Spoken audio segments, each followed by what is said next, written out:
بسم اللہ الرحمن الرحیم. Once again welcome back in your online class. Dear students, آج کی بی اے کی انگلش کلاس میں ہم ایک نیا لیسن سٹارٹ کریں گے جس کا نام ہے فائر آن دا ماؤنٹین، اور اس کو لکھا ہے ولیم گولڈنگ نے. سب سے پہلے ہم اس کے کچھ مین کانسیپٹس کو ڈسکس کرتے ہیں کہانی سے پہلے. The story of man's progress from barbarism to modern civilisation is certainly a great show on this planet. William Golding نے اپنے اس novel Lord of the Flies میں، جس کا یہ ایک اقتباس ہے، فائر آن دا ماؤنٹین، آپ کا لیسن جو ہے بیسیکلی ایک ناول کا ایک اقتباس ہے. ناول میں سے یہ ایک اس کا چیپٹر لیا گیا ہے.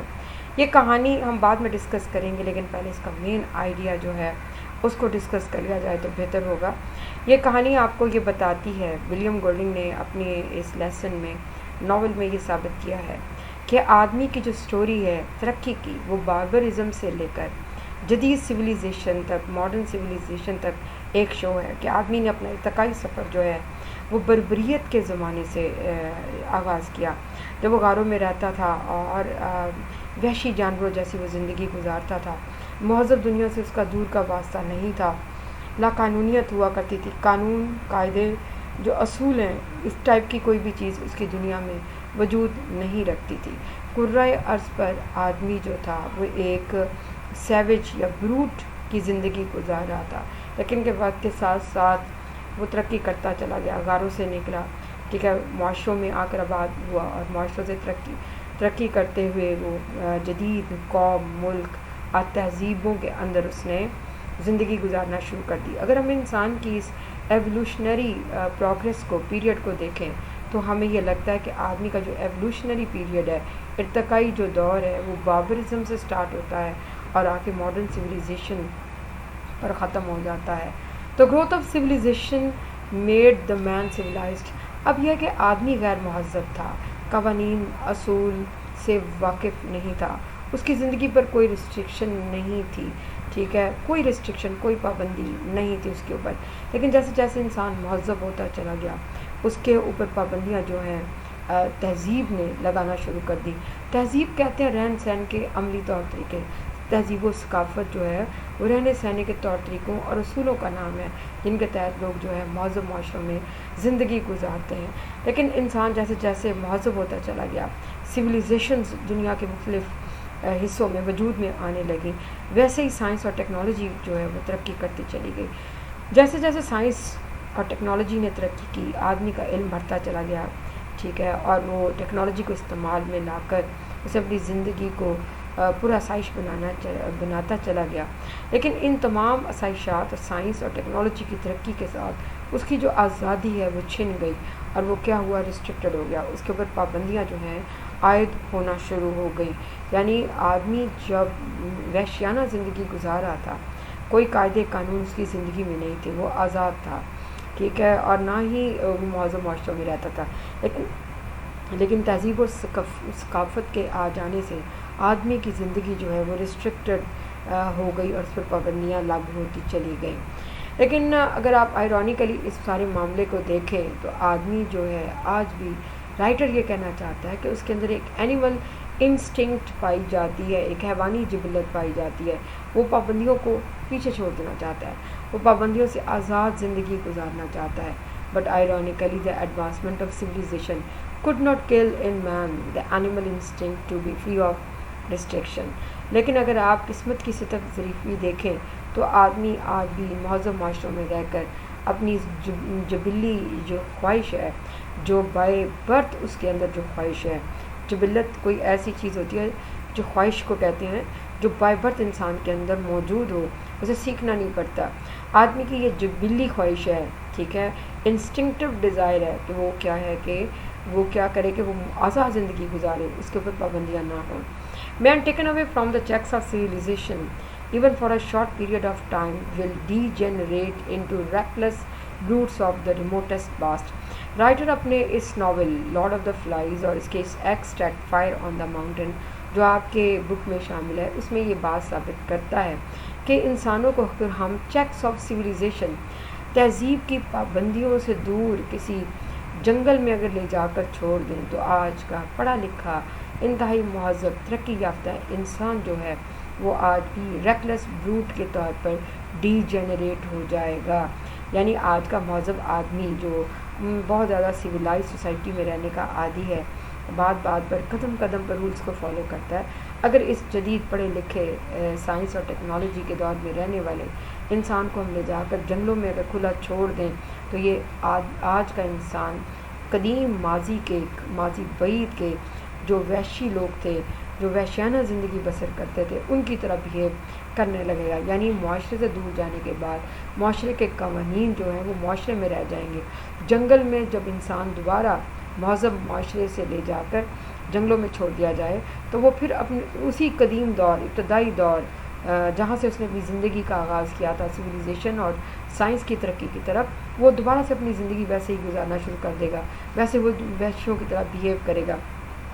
ایکچولی جو ولیم گولڈنگ ہے لارڈ آف فلائز میں اپنے زمانے کے ان رائٹرز کو نگیٹ کر رہا ہے جن کا یہ کہنا تھا کہ آدمی نے سائنٹیفکلی اور سویلائزیشن کے لحاظ سے اتنی ترقی کر لی ہے کہ اگر آپ اسے جنگل میں بھی تنہا ویرانے میں بھی چھوڑ دیں قانون اور پابندیوں کے بغیر تو وہ مہذب ہی رہے گا. ولیم گولڈنگ نے اس نظریے کو غلط ثابت کیا. اس نے کہا کہ انسان جب تک مہذب معاشروں میں ہے وہ قانون کی پابندی کرتا ہے. معاشرے سے ہٹ کر سویلائزیشن جہاں ختم ہو جاتی ہے وہاں انسان جو ہے وہ ابتدائی قدیم زمانے ہی کی طرح ایک وحشی اور سیویج اور بروٹ کی طرح بہیو کرے گا. قوانین کا جو وجود ہے ختم ہو جائے گا. انسان دوسرے انسان کو ویسے ہی کچل دے گا جیسے ابتدائی دور میں کیا کرتا تھا. William Golding has presented this idea in the lesson Fire on the Mountain, which is an extract from his famous novel Lord of the Flies 1954. William Golding نے 1954 میں یہ ایک ناول لکھا تھا جس کا نام تھا لارڈ آف دا فلائز. اس نے یہ جو ڈسکشن تھی، یہ جو کنٹروورسی ہے، تنازع چلا آ رہا تھا، علمی بحث چلی آ رہی تھی کہ انسان معاشرے میں رہ کر بھی مہذب ہے اور معاشرے سے دور جا کر بھی مہذب ہی رہے گا. لیکن اس کا یہ کہنا تھا کہ آدمی کو اگر ہم مہذب معاشرے سے دور لے جائیں تو انسان اپنی تمام تر جو مہذب پن ہے اور اس کے پابندیاں ہیں ان کو چھوڑ دے گا اور وہ ابتدائی دور کے قدیم انسان کی طرح جنگلیوں کی طرح بیہیو کرے گا. اب یہ جو کہانی ہے یہ انگلش اسکول کے ایک لڑکوں کے گروپ کے بارے میں ہے جو سیکنڈ ورلڈ وار کے بعد جن کا جہاز ایئر کریش میں جو ہے ایک ویران آئلینڈ جزیرے کے اندر جا گرتا ہے. It's a story of the English boys who are trapped in an inhabited island after an air crash during the second world war. یہ برطانیہ کے ایک اسکول کے لڑکے جو ایک جہاز میں ٹریول کر رہے ہوتے ہیں سیکنڈ ورلڈ وار کے دوران بامبنگ کی وجہ سے، کچھ حالات کی وجہ سے ان کا جہاز جو ہے کریش ہو جاتا ہے. جہاز جو ہے یہ اپنا رابطہ اس کا مہذب دنیا سے کٹ جاتا ہے اور ایک ویرانے میں، ایک ویران آئلینڈ میں، جزیرے میں یہ جہاز جا کے گر جاتا ہے. لکیلی جو بچے ہوتے ہیں، اسکول کے لڑکے ہوتے ہیں، بڑے اور چھوٹے ہر طرح کے بچے اس میں شامل ہوتے ہیں، یہ ایئر کریش میں بچ جاتے ہیں، جہاز تباہ ہو جاتا ہے. They find no way back home. جب لڑکے جہاز سے باہر نکلتے ہیں تو انہیں وہ اپنے آپ کو ایک ویران جزیرے میں پاتے ہیں اور ان کے پاس واپسی کا کوئی راستہ نہیں ہوتا. They are condemned to live away from the civilized world. وہ جس دنیا سے آئے ہوتے ہیں وہ انتہا مہذب دنیا تھی، اب ایک ویران جزیرے میں وہ سویلائزیشن سے دور ہوتے ہیں اور اب وہ پریشان ہوتے ہیں کہ ان کو ریسکیو کون کرے گا، کون کیسے آئے گا، کیا ہوگا. They are worried how to manage their survival without their elders. چونکہ بچوں نے آج تک اپنے والدین کے سائے میں زندگی گزاری تھی، ان کی محبت اور نگہداشت میں زندگی گزاری تھی. اس ویرانے میں جب ان کا جہاز تباہ ہو جاتا ہے اور وہ جہاز سے جب باہر نکلتے ہیں جو پہلی بات ان کو پریشان کرتی ہے وہ بات یہ ہوتی ہے کہ وہ اپنے والدین سے دور زندگی کیسے گزاریں گے. ان کا جیسے خوراک ہے، ان کا رہنا سہنا ہے، ان کی تعلیم ہے. بچے اپنی ہر ضرورت کے لیے کس پہ ڈیپینڈ کرتے ہیں؟ آپ جانتے ہیں کہ والدین پہ کرتے ہیں، فیملی کے بڑوں پر کرتے ہیں، استادوں پر کرتے ہیں. تو ایئر کریش کے بعد جو پہلی فیلنگ ان کے دماغ میں آتی ہے، پریشان کن بات جو آتی ہے وہ یہ کہ وہ ان کا سروائیول والدین یا بڑوں کے بغیر کیسے ہوگا. اگلی جو پریشانی ان کو لاحق ہوتی ہے وہ کیا ہے؟ The uncertainty of future and fear of the unknown make them miserable.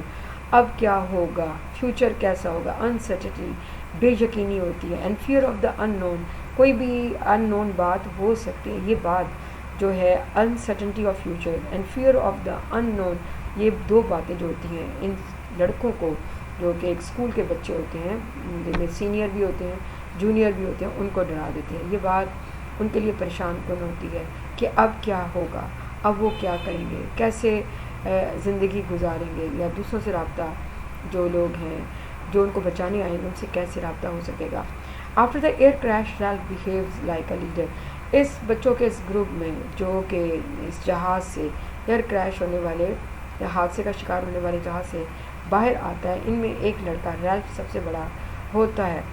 اب ظاہر سی بات ہے جب اس وہ غیر مہذب دنیا میں جنگل میں ایک آئی لینڈ کے اندر موجود ہیں اور نہ ان کے پاس کوئی استاد ہے نہ ان کے والدین ہیں, تو ریلف جو ان میں بڑا ہوتا ہے عمر کے لحاظ سے وہ ایک لیڈر کی طرح بیہیو کرنے لگتا ہے قدرتی طور پر. یعنی رائٹر یہ کہنا چاہتا ہے جب آپ مہذب معاشروں میں سے دور ہوتے چلے جائیں گے تو جب انسان جنگل میں بھی چھوڑ دیا جائے, ٹھیک ہے, وہ اس کو مزہ تو آئے گا کہ وہ آزاد ہے, وہ اپنی آزادی سے لطف اندوز ہوگا, لیکن وہیں پر پابندیاں عائد کرنے کے لیے کیا ہوگا, کوئی نہ کوئی لیڈر بن جائے گا. جیسا ریلف جو سینئر لڑکا ہوتا ہے ان کے اندر لیڈر کے طور پر سامنے آتا ہے. He blows the conch to gather all the boys near the assembly point. conch کہتے ہیں گونگے کو, سیپ ٹائپ گونگا ہوتا ہے جو ساحلی سمندروں پر پڑا ہوتا ہے. جیسے ہی وہ جہاں سے باہر آتے ہیں بچے اتنے سارے, تو وہ ان میں جو ریلف ہوتا ہے اسے ساحل کی جو ریت ہوتی ہے اس کے اوپر ایک کونچ, ایک بڑا سا مونگا وغیرہ کوئی مل جاتا ہے اور وہ اس کو پکڑ لیتا ہے. اور یہ جو کونچ ہوتا ہے وہ ان کے لیے سائن آف اتھارٹی ہوتا ہے, اور وہ کیا کرتا ہے بچوں کو ایک جگہ اسمبل کرتا ہے, اور جہاں پر بچوں کو اسمبل ہونے کے لیے کہتا ہے اس جگہ کو وہ اسمبلی پوائنٹ کا نام دیتا ہے. اس سے جو ایئر کریش کے بعد, ایئر کریش سے پہلے ان میں کوئی بھی بچہ لیڈر نہیں ہوتا, لیکن ایئر کریش کے بعد ان میں سینئر بچہ ریلف جو ہے وہ کیا کرتا ہے, کونچ اس کو ملتا ہے, وہ کونچ کو لاؤڈ سپیکر کے طور پر یوز کرتا ہے اور تمام جو بچے ہوتے ہیں جو اس سے جونیئر ہیں وہ ان کو کنٹرول کرتا ہے, انہیں ایک جگہ اکٹھا کرتا ہے اور احکامات دینا شروع کرتا ہے. The chance of their being rescued. اچھا جی, اب مسئلہ یہ ہوتا ہے کہ وہ جو ان کے ریسکیو ہونے کا چانس ہے یا ان کے بچاؤ کا چانس ہے انہیں بڑا بلیک لگتا ہے, ان کو لگتا ہے کہ یہ ممکن نہیں ہے, یہ کیسے ہوگا, ان کو اپنا مستقبل ڈارک نظر آ رہا ہوتا ہے. They are feeling hungry and think of hunting the pig. اور جہاز سے جب وہ باہر آتے ہیں جہاز چل جاتا ہے, ٹھیک ہے, اور وہ بچے جو زندہ سلامت بچ جاتے ہیں اور ریلف ان میں لیڈر کے طور پر ابھرتا ہے. پہلی چیز ان کا سروائیول ہے, پھر مستقبل کا خوف ہے, اور تیسری چیز جو ان کو فوراً ستاتی ہے وہ ہوتی ہے بھوک. اور بھوک کے بغیر جو ہوتی ہے اس میں ان کا فوراً ان کا دل کرتا ہے کہ وہ کچھ نہ کچھ کھائیں, اور جہاز کے کریش ہونے کی وجہ سے کھانے پینے کی کوئی چیز ان کے پاس نہیں ہوتی. لہٰذا پہلی سوچ جو ان کے ذہن میں آتی ہے the think of hunting the pigs. وہ کیا کہتے ہیں کہ وہ پگس کا شکار کرنے کا سوچتے ہیں. اگر آپ اس اسٹوری پہ غور کریں تو آپ یہی اسٹیج پہ اندازہ کریں گے کہ انسان بھی اپنے ابتدائی دور میں کیا کرتا تھا, ہنٹنگ کرتا تھا, اپنا پیٹ ہنٹڈ اینیملز سے وہ بھرا کرتا تھا. تو رائٹر یہ ثابت کرنا چاہتا ہے کہ اگر انسان کو جنگلوں میں چھوڑ دیا جائے تو اپنے ابتدائی دور کی طرف جو ہے لوٹ جائے گا, اور پیٹ بھرنے کے لیے کیا کرے گا, وہ ہنٹنگ کرے گا, جانوروں کو ہنٹ کرے گا. Ralph remarks that they have to take care of themselves in the absence of their elders. Ralph بچوں کو مخاطب کرتا ہے اور کہتا ہے کہ اب انہیں ذمہ داری کا ثبوت دینا چاہیے. ان کے ماں باپ اور ان کے جو بڑے ہیں یعنی ایلڈرز ہیں وہ یہاں پر موجود نہیں ہیں, اب انہیں اپنی دیکھ بھال خود کرنی ہوگی. والدین اور بڑوں کی موجودگی میں بچوں کو اپنی دیکھ بھال کی اتنی فکر نہیں ہوتی, پیٹ بھرنے کی فکر نہیں ہوتی. ماں باپ ان کے لیے سارے ارینجمنٹ کرتے ہیں ان کی بھوک مٹانے کے لیے, ان کی سیکیورٹی کے لیے, ان کی تعلیم کے لیے.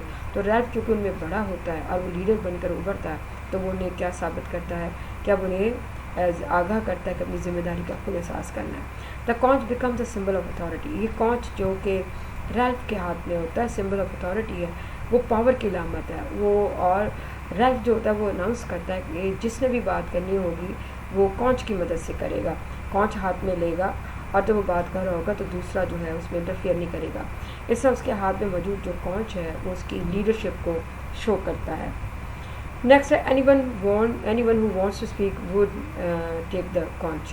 اور وہ اناؤنس کرتا ہے کہ میرے علاوہ جو بھی بات کرنا چاہے گا پہلے ہاتھ کھڑا کرے گا, جب وہ ہاتھ کھڑا کرے گا تو میں اسے کونچ دوں گا, اور کونچ کو وہ ہاتھ میں لے کر, ٹھیک ہے, ایک تو وہ بات کرے گا تو اس سے اس کی آواز لاؤڈ ہو جائے گی, اور دوسرے لوگ جو ہیں وہ جو ہے اس کی بات کا احترام کریں گے اور اس کو سنیں گے. Piggy is much worried about their whereabouts and rescue. Piggy اس گروپ میں سب سے چھوٹا لڑکا ہوتا ہے, یعنی چھوٹے لڑکوں میں سے ایک لڑکا ہوتا ہے, اس کا نام پگی ہوتا ہے, اور اس نے اینک لگائی ہوتی ہے. ہی از اے اسپیکٹیکل فیلو, اینڈ نظر کی اینک پہنتا ہے, اس کی آئی سائٹ خاصی ویک ہوتی ہے. یہ چھوٹا بچہ جو ہے وہ ریلف سے کونچ لیتا ہے اور کھڑے ہو کر وہ کہتا ہے کہ ہمیں اس بات کا ڈر ہے کیونکہ ہمیں اپنی ویئر اباؤٹس کا پتہ ہی نہیں. یعنی اس پگی کو یہ خوف لاحق ہوتا ہے کہ یہ آئی لینڈ جہاں پہ ان کا جہاز ایئر کریش ہو کر آیا ہے, یہ آئی لینڈ دنیا کے کس علاقے میں, خطے میں واقع ہے, اور ان کو ریسکیو کرنے کے لیے کون آئے گا, ریسکیو کرنے والوں سے رابطہ کیسے ہوگا. Ralph's father is in Navy and informs that all the islands in the world have been discovered, so they will be rescued very soon. جب پگی اپنے خوف کا اظہار کرتا ہے کہ لوگوں کو جو انہیں ریسکیو کرنا چاہتے ہیں, گورنمنٹ کو اور ان کے پیرنٹس کو, ان کی ویئر اباؤٹس کا, ان کی جگہ کا پتہ نہیں کہ ان کا جہاز کہاں پہ آ کے گرا ہے, تو اس نے ریسکیو کیسے کریں گے. تو جواب میں ریلف کہتا ہے کہ اس کے والد جو ہیں وہ نیوی میں, برٹش نیوی کے اندر آفیسر ہیں, اور چونکہ اس کے والد نیوی میں ہیں تو ان کے ریلف کے والد نے اسے بتایا ہوا ہے کہ دنیا کے تمام آئلینڈز جو ہیں وہ ڈسکور ہو چکے ہیں. دنیا میں اس وقت کوئی بھی ایک بھی سنگل آئلینڈ ایسا نہیں, جزیرہ جو کہ ابھی تک ڈسکور نہ ہوا ہو. تو وہ پگی کو اور باقی بچوں کو ایک لیڈر کے طور پر بڑا ہونے کے ناطے تسلی دیتا ہے کہ وہ گھبرائیں نہیں, جلد ہی جو ہے ان کو ریسکیو کر لیا جائے گا. ریسکیو ٹیمز جو ہیں یہاں تک پہنچ جائیں گی. وجہ یہ ہے کہ کوئی بھی آئلینڈ اس وقت ایسا نہیں جسے ڈسکور نہ کیا گیا ہو. Ralph encourages the boys to have fun in the absence of their elders and restrictions. شروع میں بچوں کا مورال بہت زیادہ ڈاؤن ہوتا ہے کیونکہ انہیں بھوک لگ رہی ہوتی ہے, رات سر پہ آ رہی ہوتی ہے, ان کو سونے کا فکر ہوتا ہے, جنگلی سانپوں کا ڈر ہوتا ہے, اور ان کو خوف بھی محسوس ہو رہا ہوتا ہے. تو ریلف جو ہے ان کا مورال ہائی کرنے کے لیے ان کو یہ کہتا ہے کہ چونکہ یہاں پر بڑے موجود نہیں ہیں, ایلڈرز ماں باپ کی شکل میں, استادوں کی شکل میں, تو ان کو کیا کرنا چاہیے, انہیں مزے کرنے چاہیے, انہیں اپنی فریڈم کو, لبرٹی کو انجوائے کرنا چاہیے, کیونکہ فریڈم اور لبرٹی وہ چیز ہے جو کہ اس عمر کے بچوں کو بہت زیادہ پسند ہوتی ہے. کیونکہ اس عمر کے بچے جب ریسٹرکشنز ان کے مزاج کے خلاف ہوتی ہیں, ماں باپ اور بڑے جب ریسٹرکشنز لگاتے ہیں تو چھوٹی عمر کے جو بچے ہوتے ہیں, خاص بات اسکول چلڈرن, وہ بہت زیادہ ریزسٹ کرتے ہیں. تو ریلف ان کا مورال ہائی کرنے کے لیے, ان کو انکریج کرنے کے لیے کہتا ہے کہ پہلے تو وہ اپنی فریڈم کو انجوائے کریں, کیونکہ اس وقت بڑے موجود نہیں ہیں, وہ جو چاہے کر سکتے ہیں. اس کی یہ بات جو ہوتی ہے تھوڑا بہت بچوں کا مورال ہائی کرتی ہے یا انہیں تھوڑا وقتی دور پر خوش کر دیتی ہے. But the little boys want assurance about their safety. لیکن پگی کی طرح کے جتنے بھی چھوٹے بچے اس جہاز کے اندر ہوتے ہیں, اور اس وقت سب سے زیادہ ان کے لیے بھوک کے بعد جو سب سے زیادہ اہم چیز ہوتی ہے وہ ان کا سروائیول ہوتا ہے, اور وہ چاہتے ہیں کہ کسی طرح ان کو اس بات کی جو ہے ایشورنس دی جائے کہ وہ محفوظ ہیں, کیونکہ انہیں ڈر لگتا ہے کہ رات کو اگر وہ سوئیں گے تو ان جنگلی بیلوں میں سے, درختوں میں سے, گھاس میں سے کوئی سانپ جو ہے انہیں آ کے کاٹ لے گا اور وہ مر جائیں گے. After having a bit of fun now they want to be rescued by a ship اور بائی این ایئر کرافٹ. شروع میں یعنی جب انہیں ریلف ذرا انکریج کرتا ہے, ان کا خوف دور کرتا ہے, تو بچے تھوڑا سا کھیلتے ہیں, انجوائے کرتے ہیں, ٹھیک ہے, تھوڑا بہت فن کریٹ کرتے ہیں.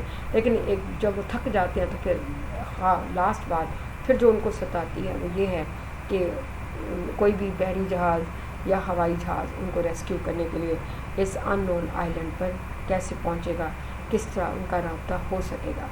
Ralph begins to behave like a strict ruler, giving and shouting the instruction. Ralph جب بچے اس کا کہنا نہیں مانتے, کیا ہے, اپنے خوف کا اظہار کرتے ہیں, واپس جانے کی ضد کرتے ہیں, تو ریلف جو ہے اسٹرکٹ لیڈر کے طور پر سامنے آتا ہے اور اونچی آواز سے, غصے سے کے عالم میں, اور ایک کیا کہیں گے رولر کی طرح انہیں ہدایات دینے لگتا ہے. Jack and other boys have gone to forest to enjoy their freedom. Ralph کے ساتھ اس گروپ میں چھوٹے لڑکوں کے ساتھ ایک اور بچہ جیک ہوتا ہے جو ریلف سے عمر میں ذرا چھوٹا ہوتا ہے, لیکن پگی اور باقی بچوں سے عمر میں ذرا بڑا ہوتا ہے. اب جیک جو ہے وہ کافی اپنی جو بات ہے منوانے کی پوزیشن میں ہوتا ہے, وہ باقی لڑکوں کو لے کر جنگل میں چلا جاتا ہے, تھوڑا بہت کیا کرتے ہیں انجوائمنٹ کے لیے چلا جاتا ہے. This attitude of boys is shocking for relief. Relief جو کہ اس وقت لیڈر بن کے ہاتھ میں کونچ لے کر کھڑا ہوتا ہے, جیک اور باقی لڑکوں کا رویہ جو سے اس کی بات کو نظر انداز کر کے, اس کی انسٹرکشنز کو نظر انداز کر کے جنگل کی طرف چلے جاتے ہیں, تو وہ جو ہے یہ جو رویہ ہوتا ہے رالف کو بہت زیادہ برا لگتا ہے.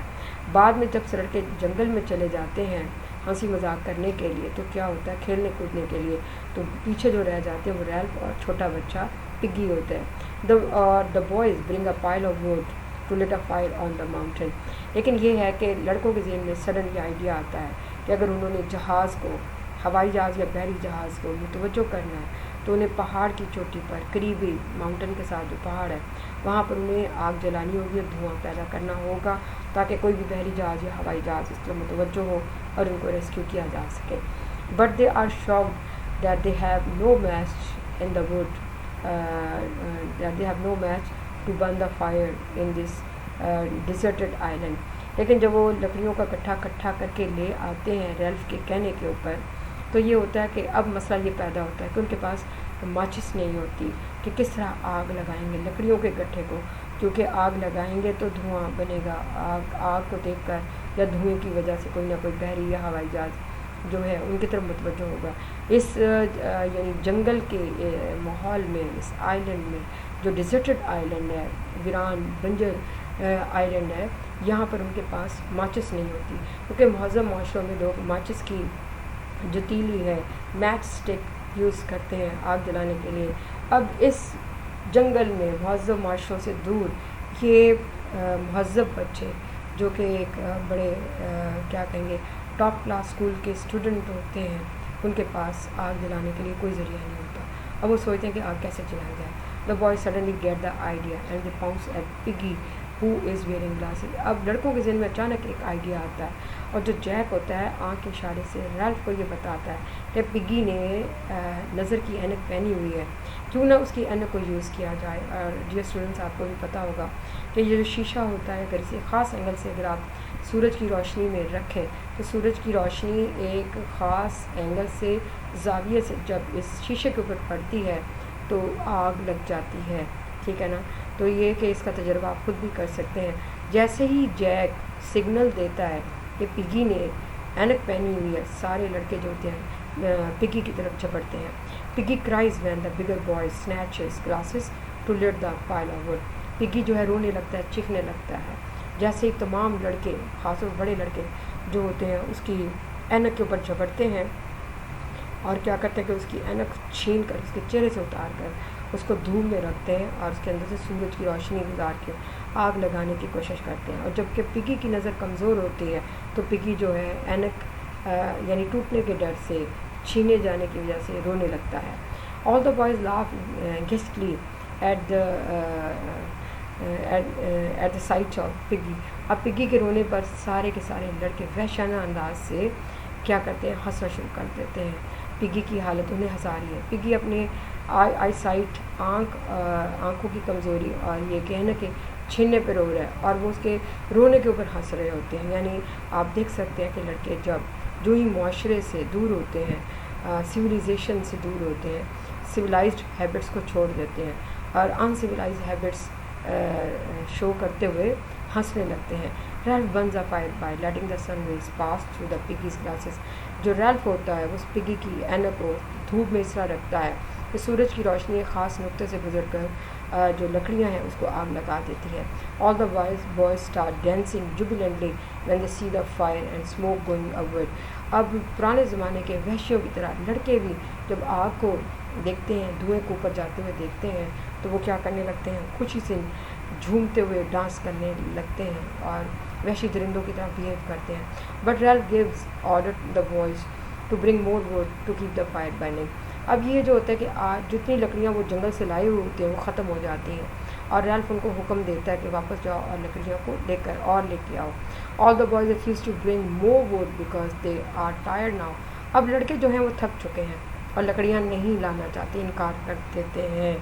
But relief uses authority of کانچ اینڈ گیوز آرڈرز. لیکن ریلف جو کہ لیڈر کی طرح بیہیو کر رہا ہے وہ سختی سے انہیں آرڈر دیتا ہے کہ وہ جائیں اور مزید لکڑیاں لے کر آئیں. Duties are assigned to the boys to bring the wood and to keep the fire burning. اب لڑکوں کو ڈیوٹیز دے دی جاتی ہیں کہ وہ لکڑیاں لے کر آئیں, ان کو جلائیں اور آگ کو ساری رات سارا دن وقفے سے جلائے رکھیں تاکہ لوگ جو ہیں ان کی طرف متوجہ ہوں ریسکیو کے لیے. All of them lose hope for being rescued. آپ کی جو کہانی ہے, لیسن ہے فائر آن دا ماؤنٹین وہ اینڈ سے نہیں ہے، وہ ایک چیپٹر ہے اس ناول کا. بچے جو ہوتے ہیں آگ جلا کر تھک جاتے ہیں، دھواں اوپر کو جا رہا ہے، لیکن ریسکیو کی تمام امیدیں جو ہیں ان کے دل میں جو ہوتی ہیں دم توڑ جاتی ہیں. But Ralph assures them that they would be rescued in a week or so. لیکن ریلف جو ہے وہ انہیں اس بات کی یقین دہانی کراتا ہے کہ ایک آدھ ہفتے کے اندر ان کو ریسکیو کر لیا جائے گا. اور کنکلوژن ہم اس کا یہ نکالتے ہیں، کہانی آپ کے لیسن میں یہیں پر جب آگ جلا کے تھک جاتے ہیں ختم ہو جاتی ہے، اور ریلف ان کو تسلی دیتا ہے کہ انہیں ایک ہفتہ انتظار کرنا چاہیے، within a week they would be rescued. اس کہانی کا نتیجہ جو ولیم گولڈنگ ہمیں دینا چاہتا ہے وہ یہ ہے، کنکلوژن یہ ہے کہ اگر انسان جب تک مہذب معاشروں میں ہے وہ مہذب رہتا ہے، لیکن جیسے ہی مہذب معاشروں سے انسان دور جاتا ہے تو وہ غیر مہذب وحشیانہ انداز میں قدیم زمانے کے وحشیوں کی طرح بیہیو کرتا ہے. ویسے ہی وہ خوشی کا اظہار کرتا ہے، اپنی فوڈ کے لیے وہ ہنٹنگ کی طرف چلا جاتا ہے، آگ جلانے کے لیے جیسے پرانے زمانے میں لوگ پتھر کو جو تھے ٹکرا کے آگ جلایا کرتے تھے، اسی طرح آدمی اپنی اصل کو لوٹ جائے گا. آج کا جدید ترین 20ویں صدی کا رائٹر کا زمانہ 1954 20 سینچری تھا. رائٹر یہ کہنا چاہتے ہیں کہ 20ویں صدی یا ایون کہ 21ویں صدی کا انسان بھی پہلے زمانے کے انسان کی طرح ہو جائے گا اپنے بیہیویئر میں، زندگی گزارنے میں، اگر اسے آپ سویلائز سوسائٹی سے دور لے جائیں. یہ کہانی کا اینڈ تھا. یہ students I do hope that you must have understood this very simple story. Inshallah, see you in the next lecture with a new topic. Till then,